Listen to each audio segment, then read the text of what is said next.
Welcome back to the Sideline Live podcast. You can follow us over on Twitter and Instagram at the Sideline Live. We'd love to hear from you.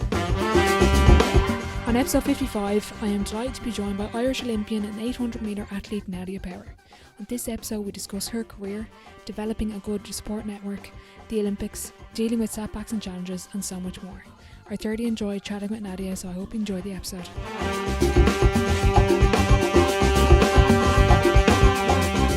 Hi Nadia, thanks a million for joining me on the podcast. Thanks so much for having me. Before we get into everything, would you mind giving a bit of an intro to the listeners who might not know who you are?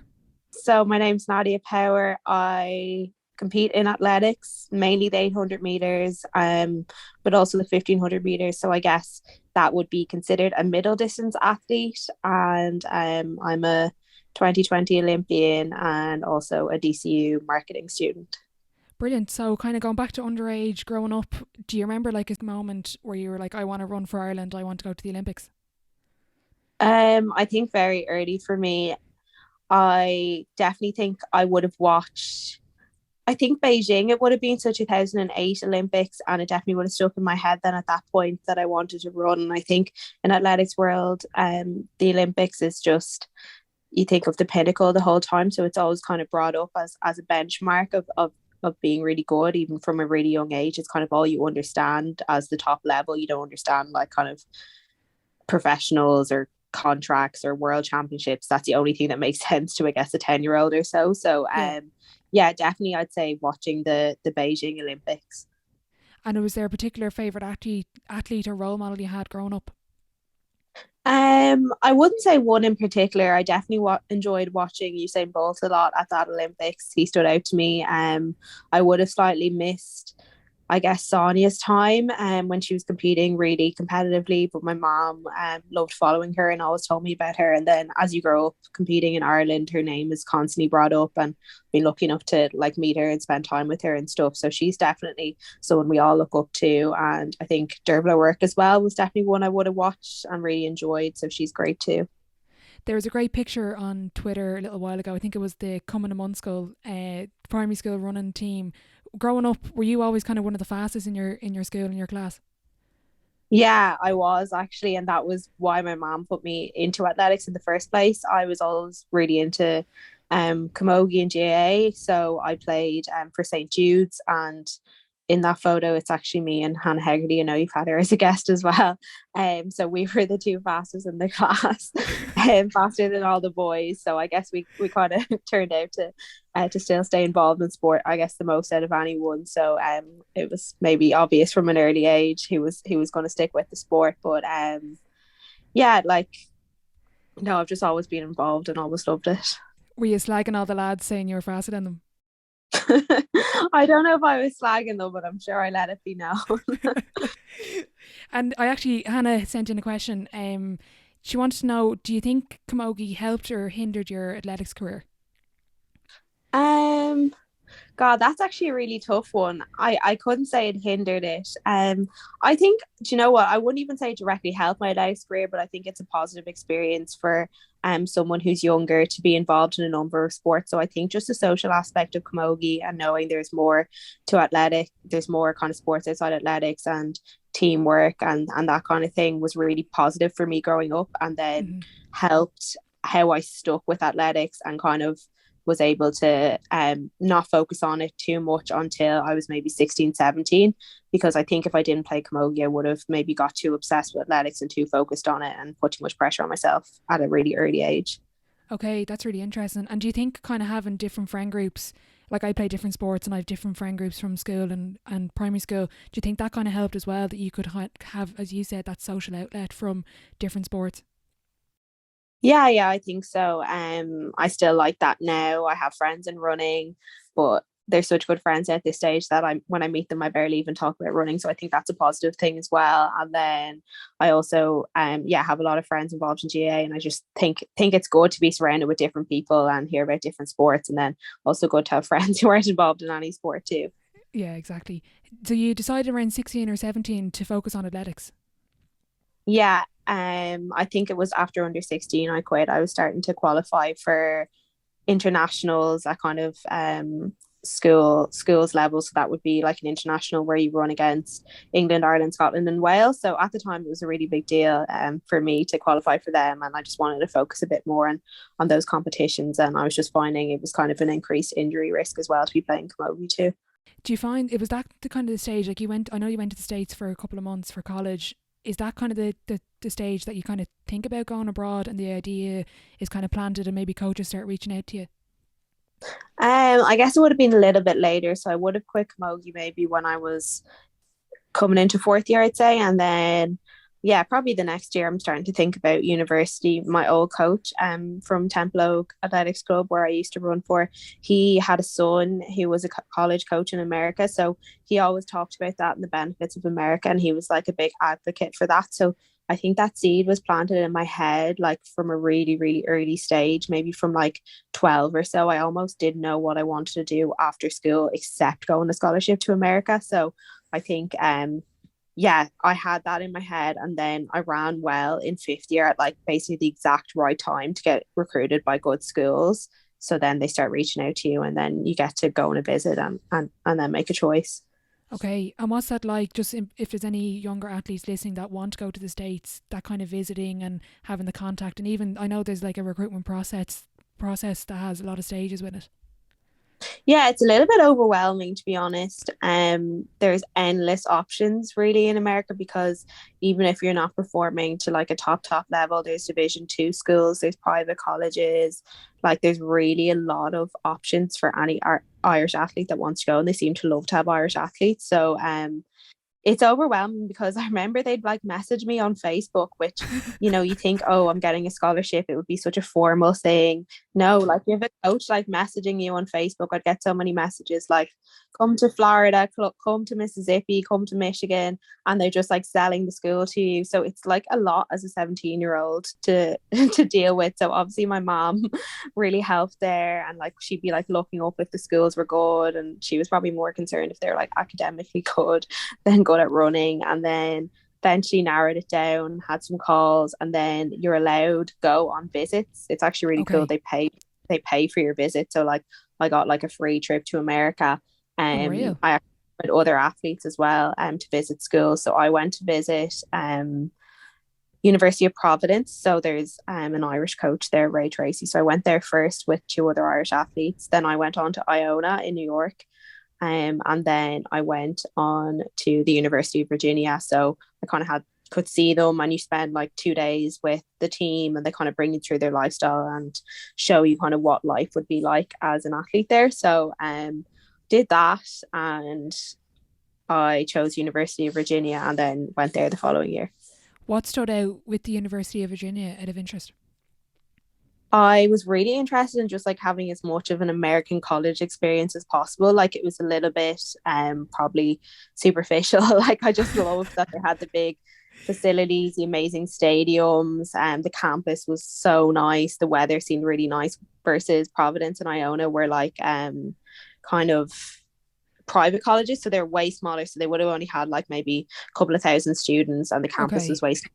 They didn't have these massive facilities, and basically didn't have as much money probably as Virginia did, because those kind of big state schools get so much money from the football and the basketball teams, that Oh yeah. then the athletics team ends up having like more budget. So I think it was literally just the campus, and Virginia was a really like scenic place, really nice places to run, and I really liked the girls there, so that's why I ended up going there. And what's it like going from Ireland to the big campus? And I'm sure the athletics department and all the facilities and the gym are just out of this world. Yeah, it was exciting, but definitely overwhelming. Just really different. I think I got a culture shock definitely, and I struggled with that a little bit. It was just I just found like the people really different, and like the humor really different, and it just made me like really miss my friends at home and my family. And I didn't think I would struggle with that at all, so I was kind of surprised. So I struggled with that, and then I just kind of didn't like the training. It just very like intense, the culture of training there, and it was like very much we'll squeeze whatever we have out of ourselves for the next 4 years and then be Yeah. done with running 22. And that seems to be how it goes honestly for like a big proportion of college athletes. Only like a small percentage make it through and become professional athletes. A lot of people train so seriously during college and then quit it at like as soon as they graduate, and I just didn't want that to be me at all. I didn't really like that. I could see everyone getting injured and that type of thing, so I wasn't that happy, and I reached out to my coach, and I knew him locally and I knew he was in DCU, so I had a place kind of saved for the following year. So I reached out to him and said, look, I don't think I'm going to be here for 4 years. I think I'll just be here for a year. And then he was like, okay, that's fine. See you next September. So this would have been Christmas at this point. And then at Christmas, two of us from the other girls from the UK had like a big falling out with the head coach because we flew back just because of flights and ticket costs and stuff like that. We flew back 2 days later than he wanted us back, and we missed like a team dinner and a training run, and he just like, went crazy at us and suspended us and like reduced my scholarship and just was completely unreasonable about the situation. And the two of us just left actually as a result, which he definitely then regretted treating us like that, because he definitely didn't think we would react like that. But I really was unhappy before that, and already I guess had reached out at home and said, I don't think I'll stay here. And I knew I had a coach lined up for when I was home, and I knew I'd been offered loads of other scholarships. So I was like, why would I stay here if I'm unhappy and being treated badly, and now having to pay to be here as well because he reduced my scholarship.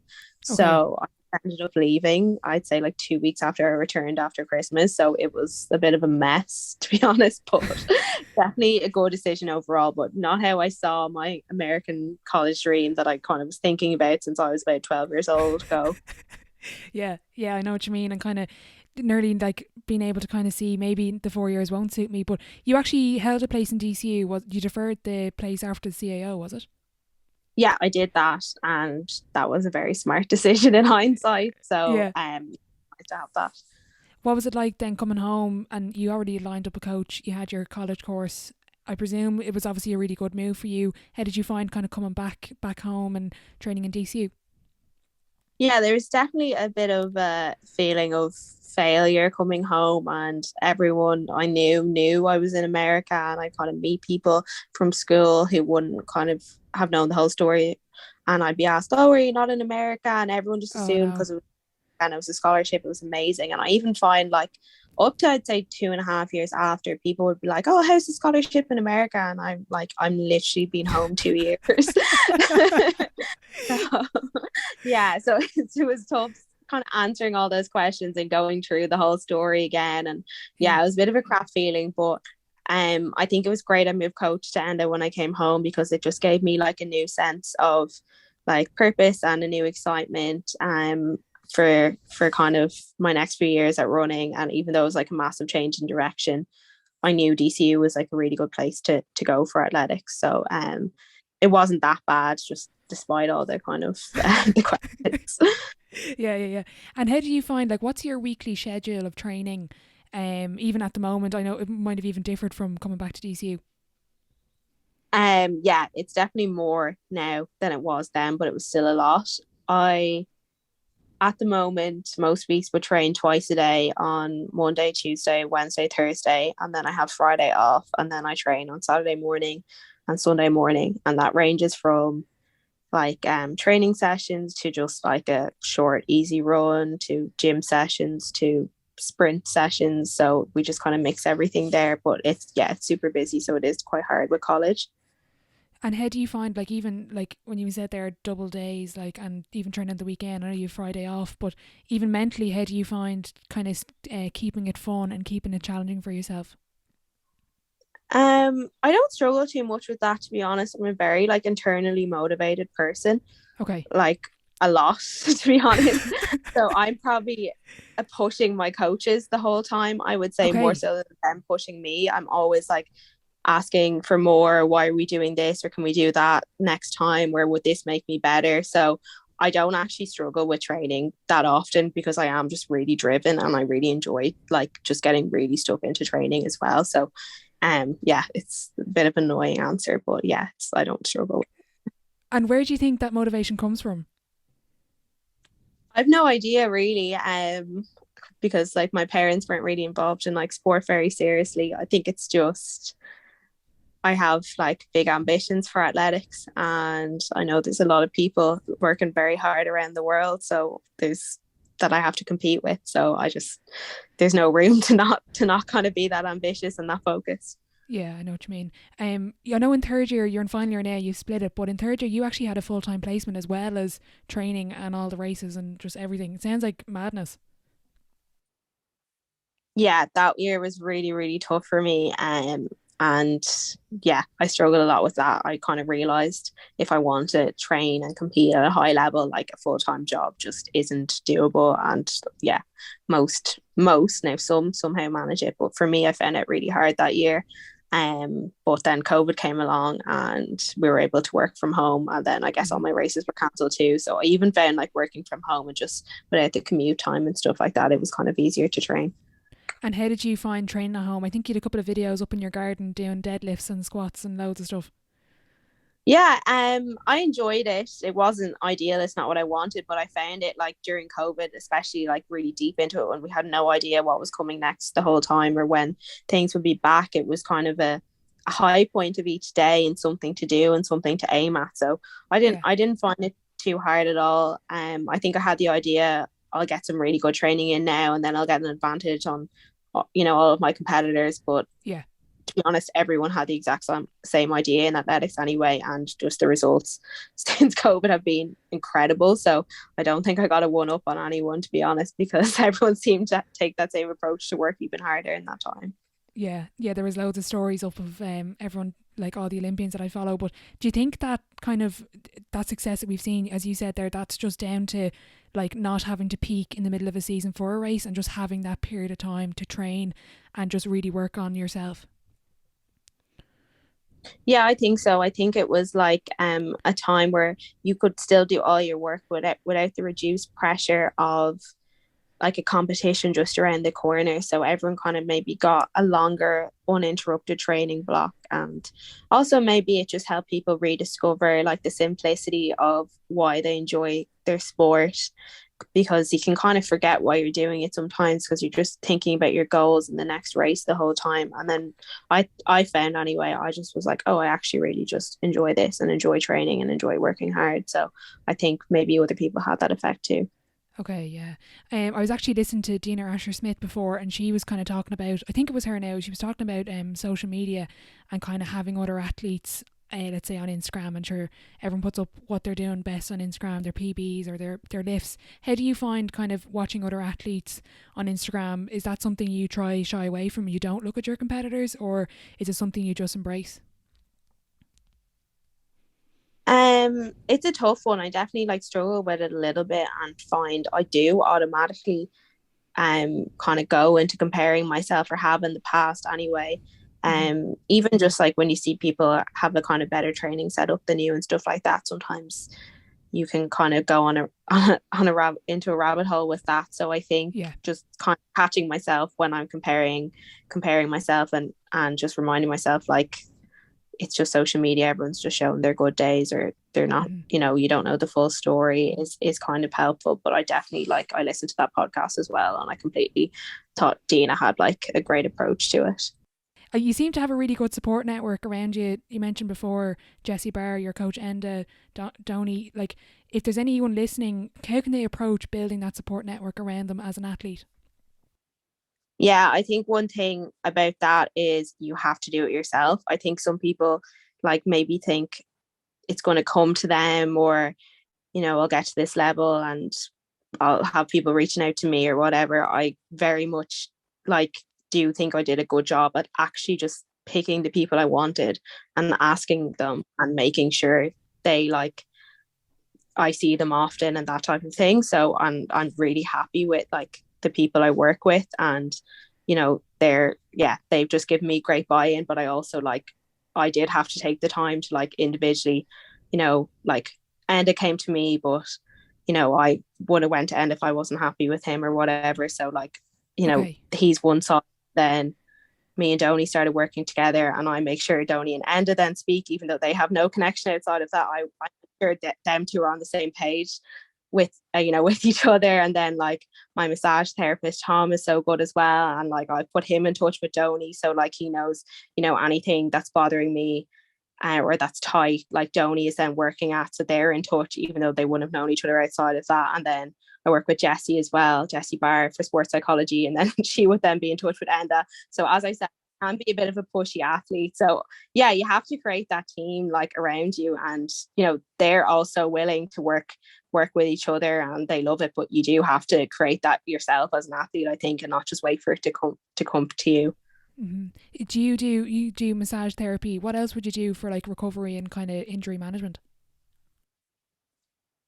So I get a massage twice a week, which seems a lot, but I find prevention is better than cure in that way. And then Donny is my strength and conditioning coach. He also works with me on like kind of I guess athletic development overall, so like my running form and that type of thing. But he's also a physio, so that's super helpful. So if I'm going into him for a gym session and like my hamstring is tight beforehand, I'll just be like, can we work on that as well in the gym? So that's been great to have him have that knowledge base as well. And then outside of that, I stretch and do rehab exercises like pretty much before and after for like just around 10 minutes or so every time I run. Okay, very good. Is there any specific area that you do mobility and stretching wise, or just kind of a all body kind of thing? It's just whatever I need at the time. My calves have been kind of taking a hit the last while as we go into winter and have more volume, so mostly concentrate on them. But yeah, it's just kind of whatever I need at the time. Mm-hmm. So 2021, you had a brilliant start in Vienna. You broke the record. I think it lasted now 4 days, but you did break the record. What was it like going into those races after COVID and after for so long, as you said, you didn't know what was going to happen, being able to have that opportunity to race again? Yeah, it was really exciting, but it was a really stressful season as well because I was kind of waiting to get into a lot of those races as the season went on, and I kind of didn't know where I was going next. So it was a very challenging season outside of the track. I think from the outside it looked like I was doing great and I was in all these big races and breaking records and it was brilliant, but the day to day was really tough. Because kind of getting into races that I probably wasn't on paper as good as the people beforehand, so I had to kind of just wait to see if I could get a place or last minute dropout in a lot of those races. So it was kind of waiting in one country to see if I was in a race in 4 days and then suddenly flying there and then navigating the COVID kind of the rules and the tests and all the documentation and stuff. So yeah, it was super stressful, but I think I like gained a lot of independence, and then obviously like I was still able to perform most of the time last season, indoor season. So I was like proud of that, but I think everything just caught up with me at European indoors, and I felt like kind of flat for the semi-final, and then I actually got like a really bad head cold like straight after, and I tend to get at the end of seasons from being run down, I tend to get like sick like the second the race finishes. So yeah, that kind of told me that the season was a little bit too much, but the racing was great, and getting to experience those bigger races and be competitive there was really exciting. Yeah, I even forgot about, let's say, the quarantining and the COVID tests. That's obviously like that was a huge part, I'd say, of the season in like earlier this year. Yeah, it was, and I went just abroad for a training camp in Portugal for 2 weeks, and I thought I'd be home and thought I would like have races sorted for the whole month, and I just ended up not being able to come home between the races and the training camp, and booking stays in hotels the whole time to stay, because Ireland seemed to have kind of stricter quarantine rules than maybe some of the other European countries. So I ended up just like bouncing from country to country rather than returning home. So I ended up being away for 6 weeks rather than 2 weeks. So it was a little bit it was a little bit stressful. I just hope it doesn't get that bad again with COVID. Yeah, fingers crossed. You mentioned that that training camp. I know you went with I think that's the one you talked about on Off the Ball with Louis Herr, the Swiss coach, and you spoke about the importance of that camp for you individually to compete and train with some of the girls that, let's say, the position you want to be in. Yeah, that was definitely important for me. I needed to like kind of take some people off a pedestal who have like broken two or been to the Olympics, and just kind of see that they were normal and that type of thing. Because like, yeah, I was just training in college Hmm. and no one's near that good in college, you know what I Yeah, mean? Like no one's at all the world championships, European championships, Olympics at all, you know. So you kind of think people that are at those competitions are just so much better than you and they must be super different, and how yeah. would I relate to something like that? So just kind of seeing their normal is like super important, I think. Yeah, I loved the method you did with Jessie Barr about kind of having your goal and then writing underneath the reasons why you can achieve your goal, and kind of writing down, well, I can run this time here. I've broken this PB. I can whatever gym or whatever it is. Like, how important is that for an athlete to kind of have that self belief and confidence? Yeah, I think it's really important, and Jesse like really simplified it for me. Even just like overall, maybe when we started working together at an early stage, we would have talked about the Olympics, and I just thought the Olympics was just the most big crazy thing ever, and she just simplified it as, well, do you think you can run 201 next year? And I was like, yes. She was like, yeah, the Olympics is just a race you need to run 201 to qualify for. And I was like, oh, right, okay. So just simplifying stuff like that is really helpful. Is there any other kind of techniques that she's given you that you find really helpful? Let's say in the mental preparation before a race. I think we kind of change what we're doing a lot as we go from race to race, because every race have different challenges and goals. So yeah, I'm trying to think now. I guess sometimes I'd write out stuff on a piece of paper, like a few key messages for that particular race Okay. and things I need to remember. And so I'll discuss them with her, and then I will just like read them in the warm up. So I just Okay. kind of simplify the task of the race. Okay, very good. Are you superstitious at all before a race? Do you have any like specific thing you do? No, I try to be very almost too far the opposite way of that, because I learned Okay. from just like traveling that so much is out of your control and things can be really messy, and just a different challenge pops up in every race and meet, and things are always different. So you can't kind of be too obsessed with one particular step before a race, or I have to eat this or I have to wear that. Like things can just go wrong and you need to be able to adapt and still perform. Okay. So I try to really avoid being superstitious in any way. After mentioning that goal to Jessie, I suppose going to the Olympics, what was it like actually qualifying and getting to go to Tokyo? Yeah, it was great, really. Yeah. I guess it's been something I've dreamed of since, yeah, I started running basically. So it's amazing to have done it. And I'm still kind of looking back like, oh wow, that actually happened. So yeah, it's great, but it's almost a bit of a mixed feeling, because you kind of just afterwards you're like, oh, it was great, but life goes on, it's fine, things are still the same. I just had put it on such a pedestal that like I just thought, you know, once Yeah. everything will be okay after I'm an Olympian, like my life will be so different just because I'll be so happy all the time. And yeah, like it's not like that at all. It's just like a cool thing you did and it's a great achievement, but it doesn't like change that much. Okay. What was it like going over with the Irish team and being in, like, I know the travel was probably quite long and quite difficult with COVID, but even being in the athlete village, I know you had a training camp before you actually went to the Olympic village as well. Yeah, it was super exciting, and I'm such good friends with so many people that were on the team, and it was like our first time for a lot of us. So it was just definitely like a really positive, great atmosphere, and the camp before was really good. Like it was really well set up by the Olympic Council, and we were staying in this amazing place, and the staff were so nice. But I actually got sick the Oh week no. before camp, so yeah, that was like super challenging, and obviously it's like the last thing you want. Yeah. Yeah, I guess that was a big downer for me. And then my race went quite badly then, because I think whatever was still in my system. So yeah, it's definitely mixed emotions, because it was an amazing experience. And I think like despite having no crowds, it was like definitely a big deal. It felt like the atmosphere and everything. But just those challenges for me are just kind of frustrating ones. Yeah, absolutely. Was it the buzz and the kind of the athlete village that you kind of, even though it was no like, as you said, fans in stadium, that kind of did kind of make you realize, well, this is really the Olympics, or was it really like the fans didn't really make much of a difference not being there?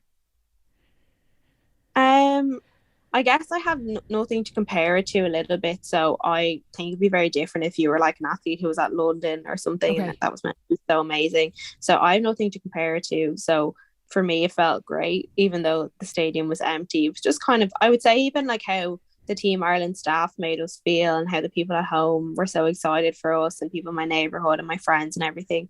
And Yeah. just the team, like it was kind of that general excitement, more so even than the village, I would say, that just made it seem like just a really big deal and that it was the Olympics. And then obviously, yeah, it was super cool just walking around the Olympic village and kind of pinching yourself saying, oh, I'm actually here. Yeah.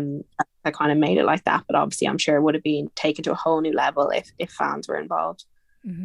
I had a good. There was a TED talk from Dean Asher Smith. I know I mentioned her earlier on, but she kind of had an interesting debate that she would find more motivation, let's say, from a setback rather than success. Is that something that you find that a setback kind of drives you even more, or does success play a part as well? I would actually say success drives me more than a setback, which is probably like interesting, I would say. Yeah. Because as I was kind of saying earlier, I don't struggle too much with like motivation. Hmm. But I think when I experience success, it kind of like is it's like telling myself that, all the hard work pays off and I enjoy that a lot. So it kind of is, yeah, reinstating it into myself that it's worth it to do all the hard work. So yeah, it's probably an unusual way of looking at it. Yeah, no, that makes sense from your sense of drive and motivation. And I think you kind of mentioned that before with the bronze medal in the under 23 Europeans. You were kind of saying, right, I'm not just here to kind of make a time. I'm here to medal, and do you know what? I'm really talented, and I just need to back myself a bit. Yeah, I think that's a perfect example of that. If I had went to that championships and came sixth or fifth, I would have came home and said, how will I ever be one of those people that medals? Like how will I be like that? That will Hmm. never happen to me. Because I know from all my previous international championships, that's how I came home. I came home like, oh, that was really cool. I achieved my goal of running for Ireland, but I don't know how I'll become one of those medalists. And I didn't even like see them as motivation. I more just was like, oh, that will never be me. Whereas like Okay. winning that medal that time was like a click in my head, like, oh, wait, that can be me and it can happen to me. So I Yeah. think, yeah, that was completely a good example of success, just like being an even bigger, like motivating force. Do you have? I've asked a couple of guests this question, but do you have a particular definition of success? It's hard in running. It like every race is different, I guess.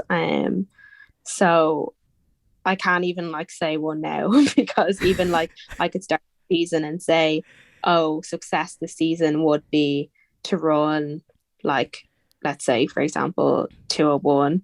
But then Hmm. if I run 201 in an early race, I'll just completely forget that I set that bar for myself and say, well, I want to break 2 minutes now. And then Yeah. this season becomes not a success if I didn't break 2 minutes, even though at the start, like I would have considered, running 201 a Yeah. success. So I think overall for me, I'm trying to just simplify a little bit as kind of finishing the season happy with myself. Very good. As an Irish athlete, and I've heard you speak about this before, you've brilliant support from the likes of Adidas, Toyota, Max Sport, and a couple of other people I probably didn't mention there. But how important is it to have that financial support and backing from brands like that? Let's say because athletics isn't one of the big three, rugby, GAA, and soccer. Oh, like it's just a complete game changer. And like literally this year, I'm so happy like to have those sponsors, like literally still pinching myself that I have those four on board. And like it means I can just pursue this without having to have a part-time job or worrying about money as much, like it's just a Hmm. game changer. If I didn't, yeah, I'd have to be like, how can I run while having a part-time job? So yeah, complete game changer. It's a little bit difficult in athletics just because you're not a team, so maybe some companies aren't like as interested kind of as supporting, but I'm super lucky. And it just kind of for me means after college I'm not panicking about, oh, I need to get a job. I'm just going to to give the running thing a go, and I'm just privileged to be in that position. How do you balance the kind of PR side and social media side of things, and posts and kind of sponsor posts? Is it kind of overwhelming when you've got so much else going on, or is it just part of being an athlete?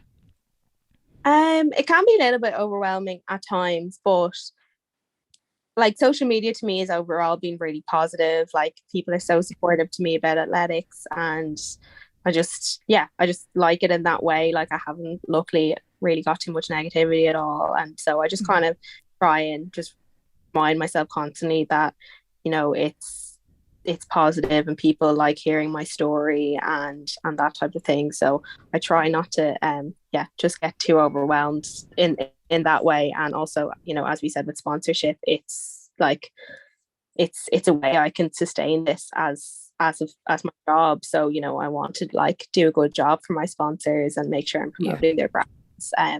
So yeah, I try not to get like too overwhelmed with it. It can be busy, but I think it's super positive overall. How do you find if, let's say, a younger athlete sends you a message or comes up to you, let's say you're training or at a race, and they're kind of like, oh, like I look up to you? How do you find being like a role model now, whereas when you were younger you would have looked up to like the names you mentioned earlier? Yeah, it's so nice. I think I still have a bit of imposter syndrome, and then I can be quite hard on myself as well. So sometimes like someone's coming up to me and like, oh, you inspired me so much, and then I'm thinking like, oh, well, it's not the same as me being inspired by Sonia. Sure, she has like an Olympic silver medal. I just made it there. Why are they inspired by me? And I know that's silly.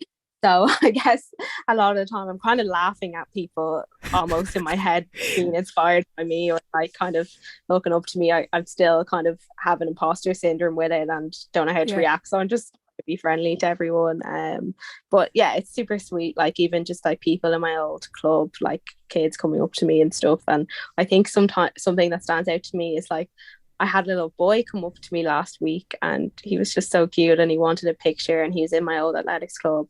And before even I've had like messages off, like I remember I got messages off like a 14-year-old boy saying like I inspire him so much. And I think they meant so much to me because I thought it kind of shows like the whole see her be her in 20 by 20 is like kicking into action, because I really almost was shocked that it was a boy, if that makes sense, because you know they have other footballers, the GA players to look up to, and even male athletes. So it was almost like super surprising. So that kind of like, I don't know, that stood out to me even more. But it's great, and it's obviously, it reminds you why you do it. That's cool. Right, I'm going to move on. Actually, before I move on to Sideline 7, looking towards the future, I suppose the goal is kind of to go professionally. And what sort of lessons have you learned from this year that you're going to bring forward into the next couple of years of your career? A lot this year. Like so much. I think a big one was, you know, the Olympics was not the ultimate, like, I've made it moment that I thought it would be, maybe. So think that's been a bit of a kind of switch in my mindset a little bit, so that's kind of a big lesson. And I think overall I put so much pressure on myself this year, so my goal really next year is to enjoy it a little bit more, and kind of take the pressure off, because it was a very intense year. So I think enjoy it more is kind of the biggest takeaway from this year. So the Sideline 7 is the same 7 questions at the end of every episode. Question 1, what is your favourite quote? So I struggled with this one a little bit because I always change my favourite quote, like, and I love like listening to podcasts and writing stuff down, so I have a different one nearly every week. But my one from this week is Johnny Wilkinson. I don't know if you've listened to that podcast, the High Performance podcast. I'm actually listening back in segments because it's so good. Okay, well, his is my favourite. I've listened to it about 7 times, I'd say, and I've written loads of notes from it and everything, and I've forced other people to listen to it. But some of the stuff he says isn't like very quotable. But anyway, this is one that I liked. If you have an idea of what your best is, it's not your best. It's just your next limit. Yeah, I love that one. Yeah, but listen to the whole podcast, because there's kind of, I would say, almost better messages than that in it. But it's just so good. I'll probably listen to it again soon now. After this, you're just going to go put it on. Yeah. I need to just check it every few months. I love it so much. Is there any other particular podcast that you'd recommend for any of the listeners? Yeah, my big favorites definitely would be that one, the High Performance Podcast, and then I also like the Clean Sport Collective. It probably now is a little bit more for kind of specific running fans, I would say, but the whole basis is about, they just interview some top athletes around the world, and then but always bring it back to like clean sport and like discuss kind of topics on that and like recent doping cases and that type of thing. So it's definitely like educated me a lot on that side of sport. Okay, that's really interesting. Question 2, best sporting event you've been to? Yeah, I guess that one's easy enough. I have to say the Olympics. I can't say anything else apart from that. I've never been to any other big athletics event really outside of Ireland, are the ones I've raced at. So the Olympics, hands down, even though there is no fans. Yeah. Question 3, biggest setback or challenge so far in your career? I would definitely say America, coming home from America. Not how I saw my college career going home after 4 months. So just kind of completely resetting and coming up with new goals and kind of a new way of approaching athletics, and the next few years was definitely challenging. Kind of on the flip side then, a bit more positive, your biggest achievement on or off the track? I would say my biggest achievement is becoming an Olympian, I guess. Yeah. Did you get the tattoo? I did get the tattoo. Yeah, unfortunately all my achievements are probably on the track, but yeah, I did get the tattoo. That's one I definitely thought about for a long time before. So even though I kind of had mixed experiences with the Olympics, with just kind of getting sick and being disappointed with my performance, I like said to myself, this tattoo isn't for me in the last month who's disappointed with the race. This tattoo is for like me for years and years and years who just dreamt of going to the Olympics. That's class. Advice to your 18-year-old self? I would say similar to that Johnny Wilkinson quote, like just don't set limits on yourself. Dream dinner guest and why? I think Usain Bolt. I just think he'd be a really fun time, and obviously he's a pretty good performer, so you could get really good inspiration off him there too. But I think he'd be a really fun time too, so definitely him. Is there anything in particular you'd think of asking him, or just having a chat with him? I'd ask him to like tell me how he's so chilled out and relaxed, and I just need to learn have fun with it a little bit more. I know it's probably his personality, but that would be the biggest side I would want to get from him. Just how to chill out and enjoy it a little bit more. Very good. Final question before I let you go. If your life was a book, what chapter would this be called? This was a really tough question, but for some reason this sprung to mind. I would say Just Arrived at Base Camp, because I like to think of me getting to the Olympics as getting to this new level of athletics. So kind of the base camp of Everest, but once I got there, I'm realizing there's still a long way to go to be one of the best in the world, and it's only going to get tougher after this, kind of to make my mark. So yeah, we're just at a new stage now, and with a long way to go. Brilliant. Nadia, thanks so much for your time. I really enjoyed that. I just want to wish you the very best of luck on and off the track moving forward, and thanks again for coming on. Thank you. A massive thank you to Nadia for joining me today. I just want to wish her the very best of luck moving forward, and I'll be sure to leave all of our social media links in the description box below. If you are listening on Apple Podcasts and did enjoy the episode, I'd really appreciate if you'd leave a rating and a review, as it does help the show grow. If you're looking for more content, be sure to check out the website thesidelinelive.com for more, and subscribe to our newsletter. Thanks for listening, and I'll catch you in the next one.